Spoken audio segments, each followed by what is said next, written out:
রাধে রাধে বন্ধুরা, দুষ্টু মিষ্টু গোপাল চ্যানেলে আমি একটা নতুন ভিডিও নিয়ে সামনে হাজির হয়ে গেছি। তো আমার আজকের ভিডিও যে আমরা কিভাবে নিজেদের বাথরুম ঝাঁ চকচকে রাখতে পারি। তো চলো সেই নিয়ে পুরো ভিডিওটা, তো একটু স্কিপ না করে পুরো ভিডিওটা দেখতে থাকো। তো টিপস নাম্বার 1, আমি দেখো তোমাদের সাথে কি শেয়ার করছি। তো প্রথমেই দেখো, আমি কিন্তু বাথরুমের একটি অতি গুরুত্বপূর্ণ জিনিস নিয়ে বসে পড়েছি। তো এটা হচ্ছে বাথরুমের একটা বাথটব। তো আমাদের সবারই প্রত্যেকের বাথরুমেতেই মগ, বালতি, বাথটব, এমনকি বসার টুলও থাকে। তো ফাইবারের অনেক জিনিস থাকে। তো সেই জিনিসগুলোকে আমরা কিভাবে পরিষ্কার রাখবো, তো সেটাই তোমাদের সাথে শেয়ার করে নিচ্ছি। তো দেখো, আমি প্রথমেই নিয়ে নিয়েছি একটা হারপিক। তো হারপিকটাকে এভাবে বাথটবের যে গায়েতে বা যে কোনো জিনিসের গায়েতে এভাবে প্রথমে একটু হালকা জল দিয়ে বুলিয়ে নেব। তো জল দিয়ে অবশ্যই জায়গাটা ভিজিয়ে নিতে হবে। তো তারপর এভাবে আমরা যে টুথব্রাশ ব্যবহার করি, তো সেটা যখন আমাদের আর লাগে না, তো সেটা দিয়ে এভাবে ভালোভাবে ঘষে ঘষে কিন্তু আমরা সেটাকে পরিষ্কার করে নিতে পারি। তো তারপর দেখো, আমি কিন্তু ভালো করে ওই ব্রাশে করে ঘষে বাথটবটা পুরো ঝাঁ চকচকে করে ফেলেছি। তারপর আসি টিপস নাম্বার 2তে। তো আমাদের প্রত্যেকের বাড়িতে কিন্তু এই জিনিসটা থাকেই। তো আমি এখানে নিয়ে নিয়েছি কোলগেট। তো দেখো, আমাদের যেহেতু আমার এটা বাথরুম ক্লিনিং স্পেশাল ব্লগ, তো সেই জন্যই বেসিন পরিষ্কার নিয়ে তো এটা দেখাতেই হবে তোমাদেরকে, কেননা আমাদের প্রত্যেকের কিন্তু বাথরুমের বাইরেই একটা করে বেসিন থাকে। তো এই বেসিন যদি নোংরা থাকে একদমই ভালো লাগবে না। তো দেখো, বেসিনের যে কলটা আছে, তো বাথরুমের ভিতরেও এরকম হ্যান্ড শাওয়ার থাকে, কল থাকে। তো সেইগুলোতেও কিন্তু আমরা এটা অ্যাপ্লাই করে নেব। তো এটা মাসে অন্তত 2বার করে নিলেই এটা পরিষ্কার থাকবে। তো আমি এদিকে কোলগেটটা দেখো ভালোভাবে কিন্তু সব চারিদিকটা পরিষ্কারভাবে লাগিয়ে রেখে দিলাম আধ ঘন্টার জন্য। তারপর আসি বেসিন পরিষ্কার। তো বেসিনটাও কিন্তু সেম একইভাবে আমি এখানে নিয়ে নিয়েছি 1 চামচ বেকিং পাউডার। তো বেকিং পাউডারটা ভালো করে চারিদিকে ছড়িয়ে দেব। তার কারণ হচ্ছে সবটা ভালোভাবে মেশাতে হবে। তারপর আমি এখানে নিয়ে নিয়েছি আধখানা লেবু। তো কাগজি লেবু নিয়ে নিয়েছি। আর তোমরা কিন্তু চাইলে বাড়িতে থাকলে আর কি ভিনিগারও ব্যবহার করতে পারো। তো আমি সব কটা বাড়িতে থাকা উপকরণ দিয়েই তোমাদের দেখাচ্ছি।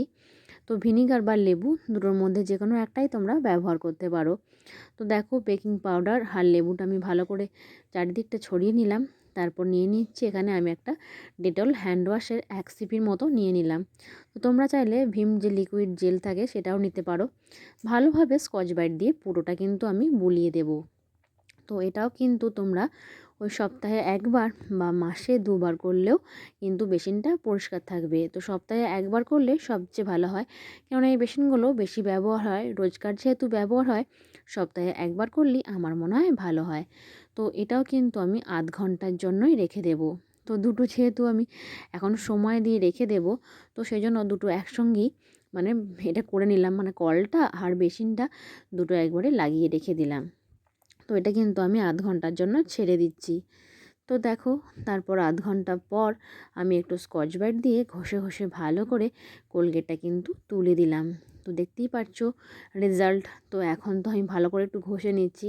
তো তোমরা যেখানটা দেখবে একটু জং মতো আছে, আর দেখবে বাথরুমের সব কিছু পরিষ্কার থাকলেও এই কলগুলো কিন্তু পরিষ্কার একদমই থাকে না। এর মধ্যে না, যেমন নতুনে আমরা কিনে থাকি সেরকম থাকে না, কেমন একটা জং জং মতো হয়ে যায়। কিন্তু এই কোলগেট লাগিয়ে রেখে দিলে বেসিনের যে কলগুলো বা বাথরুমের যে কল, হ্যান্ড শাওয়ার থাকে, সেগুলো কিন্তু খুব সুন্দরভাবে পরিষ্কার হয়ে যাবে। তো তারপর দেখতেই পাচ্ছ কি সুন্দর লাগছে, চকচক করছে স্টিলটা। আর এরপর আর কি বেসিনটাও আমি মেজে নেব। তো তারপর দেখো, স্কচ ব্রাইট দিয়ে পুরো বেসিনটা ভালো করে ঘষে নিচ্ছি। তো যদিও আমি আধ ঘন্টা ভিজিয়ে রেখেছিলাম, তো সেই জন্য আর কি একটু শুকনো মতন হয়ে গেছে। তো এইভাবে স্কচ ব্রাইট দিয়ে হালকা হাতে একটু ঘষে নিলেই কিন্তু বেসিন ঝাঁ চকচকে হয়ে যাবে। তো আমাদের এই বেসিনটা মোটামুটি 4 থেকে 5 বছর আগেকার, কিন্তু এই সপ্তাহে 1বার পরিষ্কার করার জন্য কিন্তু বেসিনটা দেখলে মনে হবে না যে বেসিনটা অতদিন আগেকার, মনে হবে এই নতুন আনা হয়েছে। তো দেখতেই পাচ্ছ বন্ধুরা কি সুন্দর বেসিনটা চকচক করছে। তারপর আসি টিপস নাম্বার 4। তো শুধু এই পরিষ্কার করলেই হবে না, বেসিন বা কল দুটোকেই কিন্তু শুকনো কাপড় দিয়ে মুছে ফেলতে হবে, কেননা এতে আমরা লেবু এবং বেকিং পাউডার ব্যবহার করেছি। তো বেকিং পাউডার ব্যবহার করার ফলে কিন্তু এটা যদি আমি মুছে না দিই কেমন সাদা মতন হয়ে যাবে। তো ওটা পরিষ্কার করার পর অবশ্যই কিন্তু একটা শুকনো কাপড় দিয়ে মুছে ফেলতে হবে, না হলে কিন্তু সাদা মতো ছোপ পড়ে যাবে। তো তোমরা কিন্তু এটা অবশ্যই করো। তো দেখো, এটা হচ্ছে আমার বেসিনের ফাইনাল লুক। তো এরপর আসি টিপস নাম্বার 5। তো টিপস নাম্বার 5-এ তোমাদের সাথে আমি শেয়ার করবো একটা খুবই গুরুত্বপূর্ণ জিনিস। তো আমরা দেখবে যতই আমরা কৌটোর শ্যাম্পু ব্যবহার করি, এই পাতা শ্যাম্পুগুলো ব্যবহার করলে ঠিক বুঝতে পারি কতটা পরিমাণ শ্যাম্পু আমাদের লাগবে। তো আমরা সুবিধা মতো নিতেও পারি। তো সেটা যদি একটা কন্টেনারে রাখি খুবই সুবিধা হয়। এরপর এলাম টিপস নাম্বার 6-এ। তো আমরা বাথরুমের বাইরে এরকম পাপোশ রেখেই থাকি, যেটা কিন্তু বাথরুম থেকে বেরোনোর সময় জল শোপ করে না। তো এই বাথরুমের বাইরে এরকম একটা জল শোপ করা পাপোশ রাখলে খুবই ভালো হয় এবং এটা স্লিপও করে না। তো এই ছোট্ট টিপসটা কিন্তু তোমরা সব বন্ধুরা একটু ফলো করার চেষ্টা করবে। তো দেখো, তারপর আমি আসি টিপস নাম্বার 7-এ। তো এখানে আমি সপ্তাহে একদিন করে এই বাইরে যে দরজাটা আছে বাথরুমের বাইরে, তো সেটাকে তোমরা দেখতেই পেলে কলিন দিয়ে পরিষ্কার করে নিই। তো কলিন দিয়ে পরিষ্কার করলে কিন্তু কাঁচের মতো এই যে ফাইবারের দরজাগুলো চকচক করে। তো প্রথমে ভালো করে কলিনটা ছিটিয়ে দিলাম, তারপর একটা শুকনো পরিষ্কার কাপড় দিয়ে ভালো করে এটা আর কি মেজে দিলাম। তো যেখানটা যেমন দেখবে একটু বেশি ছোপ মতো আছে, তো সেখানটা ভালো করে একটু কলিন দিয়ে ঘষে দিলেই একদম বাথরুমের দরজা ঝাঁ চকচকে হয়ে যাবে। তো বন্ধুরা, এরপর আসে আমি টিপস নাম্বার 8-এ। তো বাথরুমের ভিতরে কিন্তু এই টাইলস, দেয়ালের যে টাইলস, সেটা কিন্তু একটা খুবই গুরুত্বপূর্ণ ব্যাপার। তো প্রথমেই আমি একটু ঠান্ডা জল দিয়ে টাইলসটাকে ভিজিয়ে নিলাম। সেটা কিন্তু অবশ্যই করতে হবে, নাহলে কিন্তু এই হ্যাকটা একদমই কাজ হবে না। তারপরে এই যে দেখো, আমি হারপিকটা পুরো দেয়ালে খুব সুন্দর করে দিয়ে দিলাম। তারপর এই যে ভালো করে হালকা হাতে এই ব্রাশটার সাহায্যে ঘষে দিলাম। তো তোমরা কিন্তু অবশ্যই এরকম একটা ব্রাশ ব্যবহার করবে, এতে করে কি বলো তো, বেশ ভালো স্টাইলসগুলো পরিষ্কার হয়। আর এটাতে একটু খানিকক্ষণ ভিজিয়ে রাখলে তো আরও ভালো রেজাল্ট পাওয়া যায়। তো ম্যাক্সিমাম 10 মিনিট ভিজিয়ে রাখলেই আমার মনে হয় কাজ হয়ে যাবে। তো এতে কিন্তু তোমাদের পরিশ্রমও কম হবে, কেননা এতে কিন্তু বেশি করে ঘষতে হবে না। তারপর আসি টিপস নাম্বার 9-এ। তো আমাদের কম বেশি সবারই বাথরুমে এরকম কিন্তু তাক থাকে।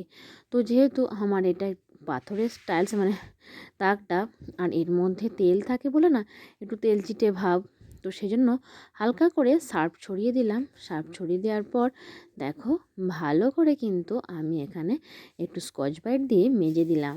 তো মেজে দেওয়ার পর দেখতেই পাচ্ছ কেমন চকচক করছে। তারপর ঠান্ডা জল দিয়ে এখানে আমি কিন্তু দুটো স্টাইলই ভালো করে ধুয়ে দিলাম। তো এরপর কি বলো তো বন্ধুরা, ধুয়ে দেওয়ার পর একটু শুকনো কাপড়ে করে মুছে দিয়ে আমি এখানে যেগুলো বেশি প্রতিদিন লাগে না ব্যবহারে, তো সেগুলো উপরের তাকে রাখবো, এবং যেগুলো রোজকার লাগে সেগুলো নিচের তাকে রাখবো। যেমন এখানে ফেস ওয়াশ, শ্যাম্পু, তেল, আর উপরে তাকে রাখলাম হারপিক, তার বাথরুম ক্লিনার, ফিনাইল, এইসব। তো তারপর আসি টিপস নাম্বার 10-এ। তো দেখো বন্ধুরা, আমরা কিন্তু এখানে যতই আমরা বডি ওয়াশ ব্যবহার করি, সাবানের প্রতি আমাদের একটা ভালোবাসা রয়েই যায়। তো আমরা তো বাথরুমে আলাদা করে অবশ্যই সাবান কেস রাখি। তো এটার আলাদা কিছু মানে নিতে হয় না পরিষ্কার করার জন্য, এতে সাবান রাখতে রাখতে অনেক সাবান এতে লেগে থাকে। তো সেই সাবানের জন্য দেখো ভালো করে আমি একটু স্কচ ব্রাইট দিয়ে রগড়ে দিতেই এটা কেমন পরিষ্কার চকচকে হয়ে গেল। তো এটা যদি আমরা সপ্তাহে একদিন করে করতে পারি, তাহলে কিন্তু কি বলো তো, এই জিনিসটা পরিষ্কার হয়ে যায় এবং দেখতেও ভালো লাগে। নাহলে এই সাবান কেসটা পুরো সাদা মতন হয়ে যায়। তো তোমরা কিন্তু অবশ্যই এটা সপ্তাহে একবার করে করার চেষ্টা করবে। কি বলো তো বন্ধুরা, আমাদের রোজকার ব্যবহারের জিনিসগুলো আমরা যদি মাসে বা 15 দিনে বা সপ্তাহে পরিষ্কার করে নিতে পারি, তাহলে খুব ভালোই হয়। তো এরপর আসি টিপস নাম্বার 11-এ। তো আমরা সাবান কেসের মধ্যে যে সাবানটা রাখি, তার তলায় যদি ঢাকনাটা দিয়ে দিই, তাহলে ওখানটা না নোংরা হয় না। তারপর আসি টিপস নাম্বার 12-এ। তো দেখো, আমরা কিন্তু বাথরুমে এরকম একটা মগ বা কন্টেনার করে ওই ডাস্টবিনের মতো ব্যবহার করতে পারি ওই শ্যাম্পু বা খোলা জিনিসগুলো রাখার জন্য, যেগুলো আমরা ফেলে দেব, তাহলে বাথরুমটা একদমই নোংরা হবে না। তো তারপর টিপস নাম্বার 13-এ। তো আমাদের বাথরুমের মেঝে পরিষ্কার রাখার জন্য আমি এখানে ব্যবহার করছি হারপিক বাথরুম ক্লিনার এবং একটু হারপিক ক্লিনার। তো তো দেখো দুটোকেই একসাথে মিক্সড করে নেব এবং ভালোভাবে কিন্তু স্কচ ব্রাইট দিয়ে একটু ঘষে নেব, তাহলে কিন্তু এই স্টাইলগুলো খুব সুন্দরভাবে পরিষ্কার হয়ে যাবে। তো তোমরা কিন্তু একটা জিনিস লক্ষ্য করে দেখবে বন্ধুরা, আমাদের পুরো বাথরুমকে পরিষ্কার রাখার জন্য কিন্তু একটা হারপিকই যথেষ্ট। কেননা হারপিক দিয়ে পুরো বাথরুমের টাইলস থেকে আরম্ভ করে যে মগ, বাথটব বা যেটা আমাদের টয়লেট, এগুলো সবই কিন্তু পরিষ্কার করা যায়। এমনকি ওই যে বেসিনটা থাকে সেটাও কিন্তু পরিষ্কার করা যায়।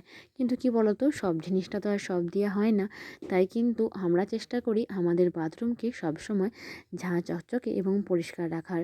তো তারপর দেখো আমি আসছি টিপস নাম্বার 13-এ। এখানে কিন্তু পরিষ্কার জল দিয়ে বাথরুমটা ধুয়ে নেওয়ার পর বাথরুমটাকে জীবাণুমুক্ত করার জন্য আমি জলের মধ্যে দিয়ে দিয়েছি ডেটল। আর দেখো ডেটলটা দেওয়ার পর আমি এখানে জল দিয়ে পরিষ্কার করে ধুয়ে নিচ্ছি, জলের মধ্যে আর ডেটলটা মিশিয়ে দিলাম এবং পুরো বাথরুম জল দিয়ে ভালো করে ডেটল জলে পরিষ্কার করে নিলাম, যাতে বাথরুমের মধ্যে দুর্গন্ধ না থাকে। সে টিপস নাম্বার 14-এ।